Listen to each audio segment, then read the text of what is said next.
Hello friends, the guy upstair के पिछले episode में हमने देखा था कि रोजी साबित तो नहीं कर पाती कि एडम ने ही उस लड़की का खून किया है, बल्कि उसे खुद पर ही शक होने लगता है कि शायद मेडिसिन की वजह से ये सब कुछ हुआ है और ये एक सपना था। तो अब आगे क्या होगा? चैप्टर की शुरुआत में हम देखते हैं कि रोजी अपने पार्ट टाइम वर्क पर होती है, जहाँ पर वो उस मेडिसिन के बारे में पूछ रही है जो इसने एडम के घर पर खून देखने से पहले खाई थी। रोजी पूछना शुरू करती है कि मैम, आप मुझे बता सकती हैं कि उस दिन आपने जो हेडेक के लिए मुझे मेडिसिन दी थी वो कहाँ से आई थी?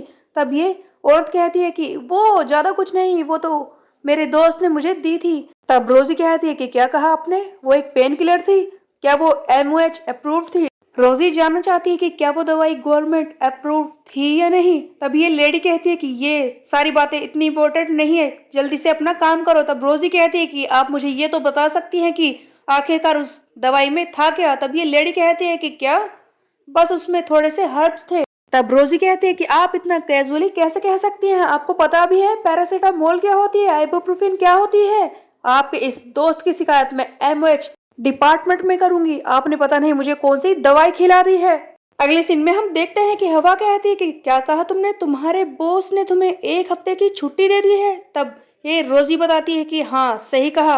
वो बहुत ही ज्यादा डरी हुई थी क्योंकि उन्होंने मुझे गलत दवाई खिला दी थी और शायद गिल्ट की वजह से उन्होंने मुझे 1 हफ्ते की छुट्टी दी है।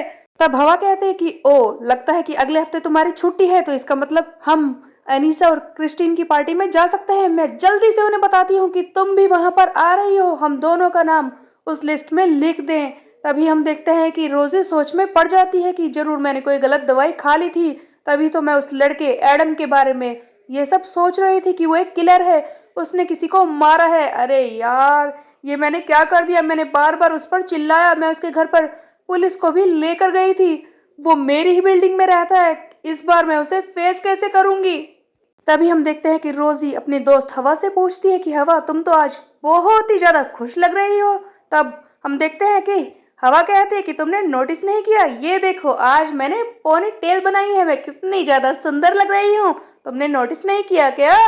रोजी ये सुनकर हैरान हो जाती है कि बस इतनी सी बात थी। तब हम देखते हैं कि हवा कहती है कि ये इतनी सी बात नहीं है, देखो जब भी मैं पोनीटेल बनाती हूँ तो मेरे हेयर इस तरह से बाउंस करते हैं, तो मैं भी अपने बालों को लंबा करना चाहिए, तभी तो तुम समझ पाओगी कि बाल जब इस तरह से बाउंस करते हैं तो कितने अच्छे लगते हैं।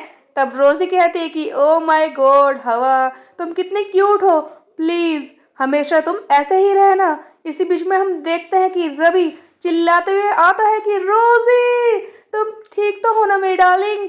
तुम्हें कुछ हुआ तो नहीं? तुम्हें पता है मैं कितना डर गया था क्योंकि तुम हॉस्पिटलाइज्ड हुई थी, मैं तो बहुत ही ज्यादा घबरा गया था। तुमने मुझे कभी अपना एड्रेस नहीं दिया, इसलिए मैं तुमसे मिलने नहीं आ सका। तुम्हें पता है मैं तुम्हारे लिए दवाई भी लाया हूँ, ऑइंटमेंट लाया हूँ, और पता है मेरे अंकल का एक क्लिनिक है, हम वहां पर चल सकते हैं।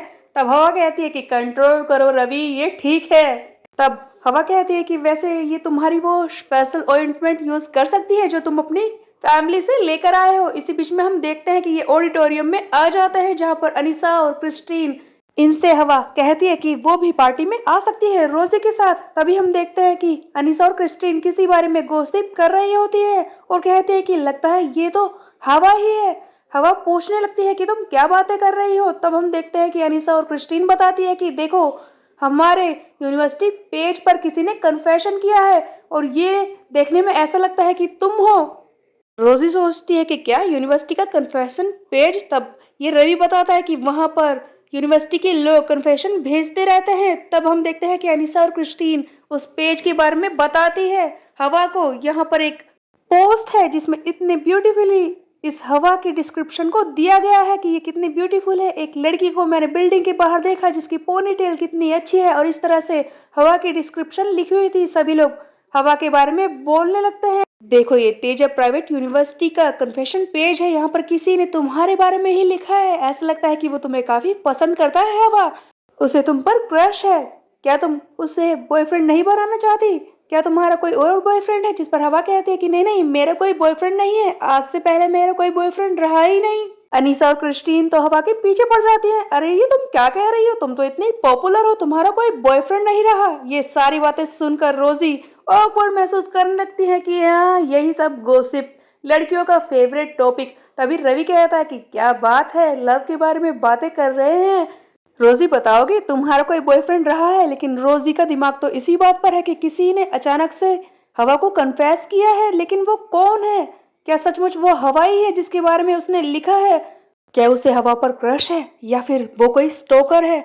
यहाँ पर रोजी तो चली जाती है। उधर हम देखते हैं कि रवि इसके बारे में बातें करने लगता है कि रोजी किसी भी वक्त पार्ट टाइम जॉब पर चली जाती है। तब हवा बात आती है कि वो बात यह है कि इसकी शेड्यूल फिक्स नहीं है, कभी भी काम पर बुला लेते हैं। तब रवि पूछता है कि वो क्या काम करती है। तब इस पर ये हवा बताती है कि देखो वो होटल रूम की क्लीनिंग करती है।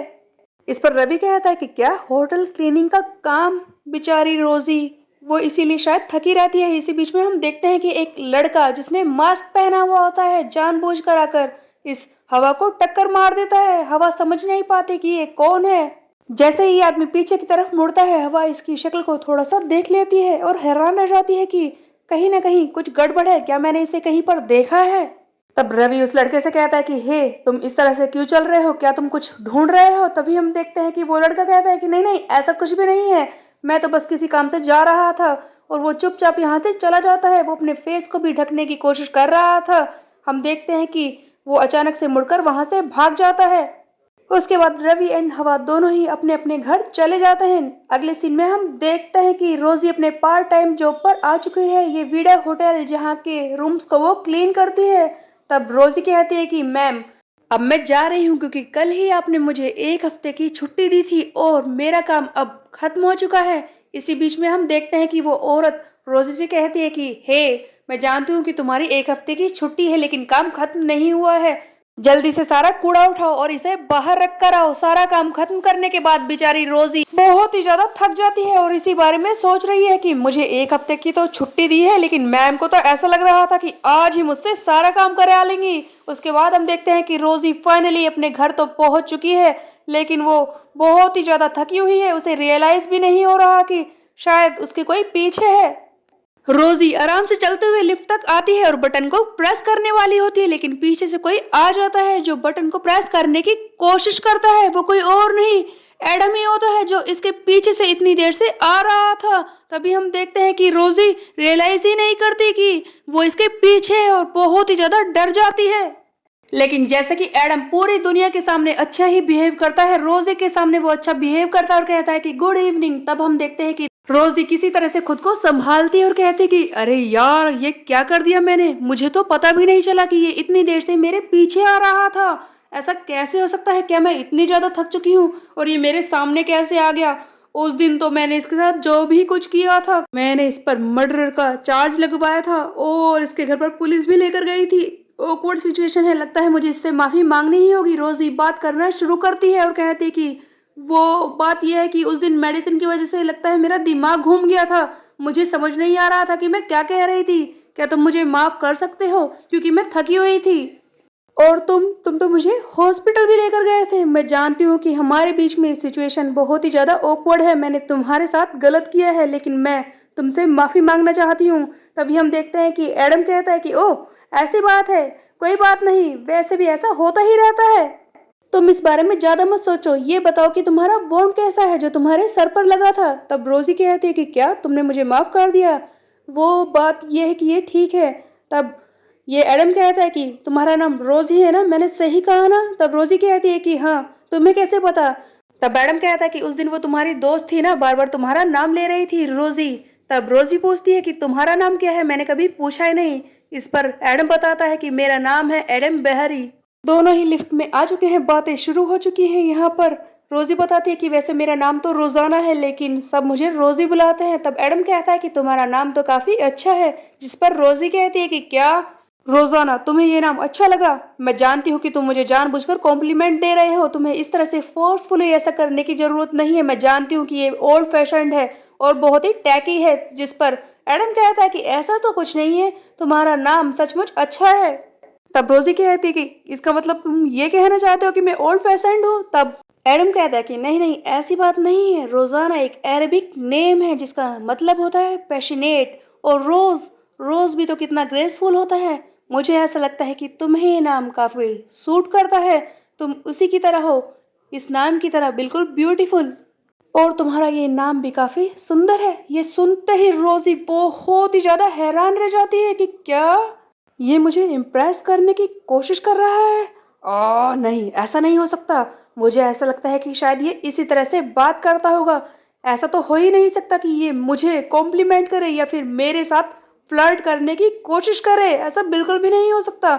इसकी पर्सनैलिटी को देखो, एकदम कोल्ड है और सबसे अच्छी तरह से बात भी करता है। कोई भी लड़की इसके सामने तो फ्लैट हो ही जाएगी। ये तो चुटकियों में किसी भी लड़की को अपने घुटनों पर ला सकता है। इस तरह के लड़के काफी डेंजरस हो सकते हैं, मुझे इससे दूर ही रहना होगा। इसी बीच में हम देखते हैं कि रोजी फोन चलाने लगती है, अपना ट्विटर अकाउंट खोलती है जहां पर उसे एक पोस्ट दिखाई देती है।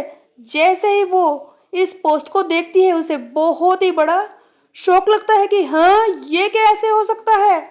उधर हम देखते हैं कि एडम जो बिल्कुल इसके साथ ही खड़ा है, क्या वो इसके फोन पर नोटिस कर रहा था। हम देखते हैं कि रोजी को उसी लड़की की फोटो दिखाई देती है जिसका नाम है एंजेलिना चुआ, जिसे एडम ने मारा था उस रात को। ये मिसिंग है। इसके बॉयफ्रेंड ने इस पोस्ट को क्रिएट किया है जिसमें लिखा है कि ये ट्यूसडे से मिसिंग है। तब इस लड़की की फोटो देखकर याद आता है रोजी को, ये तो वही लड़की है जिसे एडम ने मारते हुए मैंने देखा था। रोजी को बहुत ही बड़ा शौक लगता है जब एडम कहता है कि रोजी, क्या हुआ, फोन में ऐसा क्या है तुम्हारे? हाँ, क्या देख रही हो जिसे देखकर तुम्हारी शक्ल इस तरह से पीली पड़ गई? तुम घबरा क्यों रही हो? हाँ, ये इतना पसीना क्यों आ रहा है तुम्हें? क्या घूर रही हो रोजी? तो क्या सचमुच एडम को पता चल गया था कि रोजी उसी फोटो के बारे में सोच रही है? अब आगे क्या होगा? रोजी एक लिफ्ट में बंद है एडम के साथ, जहां पर उसका खतरनाक रूप फिर से रोजी के सामने आ चुका है। तो क्या वो इसे भी मार देगा, ये हम देखेंगे नेक्स्ट चैप्टर में। तब तक ले मेरे चैनल को सब्सक्राइब कर ले, बेल के आइकन को कर दे प्रेस। मिलते हैं, बाय बाय गाइस।